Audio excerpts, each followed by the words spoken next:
This is our 95% of everything we do is done by habit. So people have habits, behavioral habits, reactive habits, identity habits. Reactive habits tend to be more difficult to change because you're reacting to something. It's automatic. If you see somebody going through a phobia or having a panic attack or running into an anxiety spiral, these habits create a lot of problems, the reactive ones, because first of all, we can't predict every single stimulus that's going to cause you into go throw you into reaction. In general, reactive type habits, anything could cause them to react. It's anything that becomes a threat. And this pressure curve, left to your own devices, people would think that this is not in their control, that this what happens over here in overwhelm and what happens over here in disengagement, they abdicate their responsibility for that because they don't really have tools. But we automate this at the habit level so we can stay in this optimal pressure.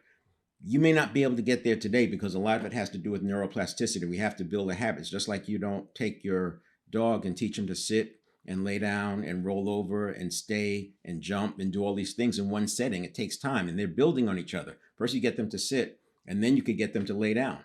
But if you try to teach them to lay down from scratch, it's harder. And then to get them to stay position. So it's the same way with that. So you'll have the awareness and you'll be able to do some research. This is what we're talking about right now. Because the brain is so efficient, we are running through this homeostasis, upper limit, lower limit. This is our habit. This is our 95% of everything we do is done by habit. It's very comfortable. It's a comfort zone.